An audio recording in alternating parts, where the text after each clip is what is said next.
Okay, good morning. We are streaming live.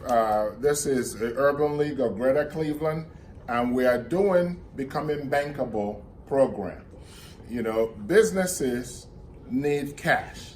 Cash flow is critical. Working capital, and cash can come in different varieties. It could come from your own bootstrap, or it could come from a loan, or it could come from somebody investing equity into your business.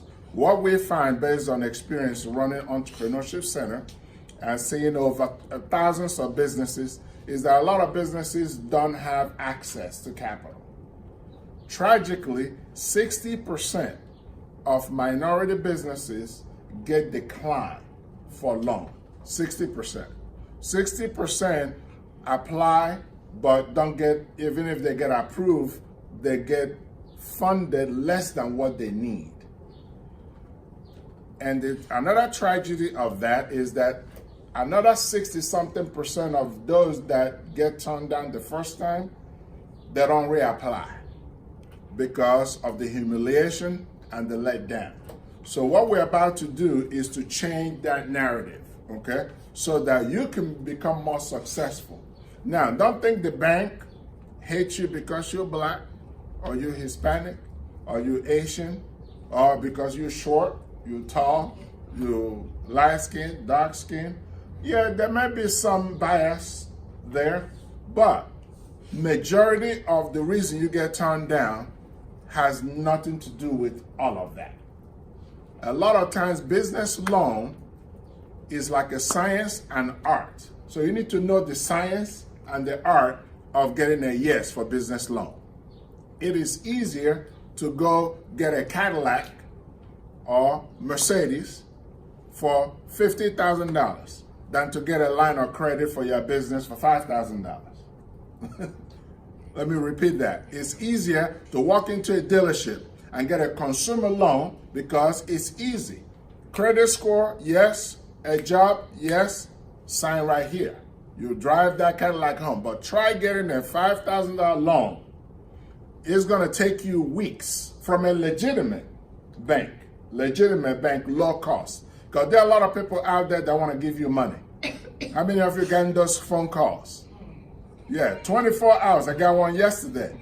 24 hours, I put money into your bank account. But those are high costs. You don't want those kind of loans. So what we're about to do is to tell you how you could get, position your business and your knowledge and your presentation so that you can get a yes from a low-cost capital.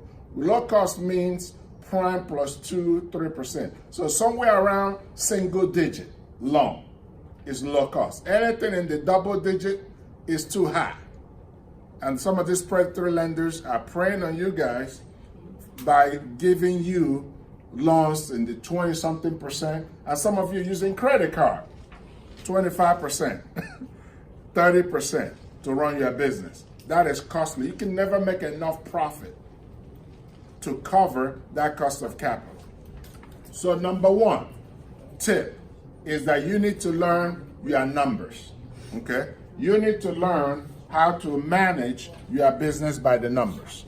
When you are talking to a bank, the first thing they're going to ask you for business loan is to make sure that you are managing your business by your financial statement, okay?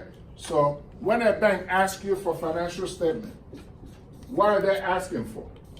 Income statement, balance sheet, cash flow. Cash flow, yes. Income statement and profit equal profit and loss, right? P&L. That's what they want to know, okay? Why are they asking for that? What does P&L tell the bank or somebody? What does it tell you as CEO of your business? Tells you if you're profitable. If you're making money, right? Right. If you're making money. Okay, so that's number one. How what? Liquid. How liquid? Okay, liquid, yeah, you can make money and not be liquid. What does it mean to be liquid? Once you have cash. Cash, right? You could be making profit, but people owe you money. You follow me? So you could be profitable on your P&L, but you have no cash in the bank. So to know whether you are liquid, that's when you go to balance sheet. Balance sheet is what shows you your assets and your liability. That's where banks go to see if you are cash broke. Okay? If you're cash poor, that means there's no money in the checking account. There's no money, but you have all these receivables. People owe you money you're not collecting. That looks bad. So they may want you to go collect some of that money first before you can borrow money. Because what you're doing is you're financing other people's business by not collecting your money. Are we together? Okay. So let's drill down a little bit in the income. Okay. Let's drill down a little bit about income statement. The biggest challenge with income statement is that people see the numbers, but they don't see their margin. Have you seen somebody ask you, what is your margin? Anybody here watch Shark Tank? That's one of the first questions. What does profit margin mean? Somebody. I would think it's money made after all the expenses have been noted. What you got over. Okay, good. Let me do this very quick. Revenue/sales is the first thing in the income statement. So you sold something for $1,000. Have you ever seen something called cost of goods sold? Yes. What did it cost you to make it? $500, for example. What is your profit margin now? 500. 500. What is the margin?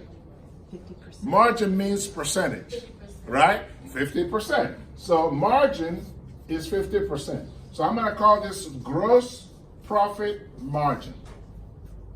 You follow me? So when a bank is asking you for a margin, you got to tell them my profit margin, gross profit margin is 50%. It cost me $500 to make something I sell for $1,000. That is 50%. So you must know this margin by heart for your business. If you don't, Ramon and the business advisors will help you to figure out your margin from your financial income statement. Are we together? Another margin you hear people say, what is your net profit margin? That means after rent, marketing expenses, all the expenses to run the business, if you spend another $200 to run the business, what is now your net profit margin? $300. Because 500 plus 200, all the expenses, you generated 1,000. So your margin here is now 30%. It's your net profit margin. Okay, so that's managing by the numbers, net profit margin.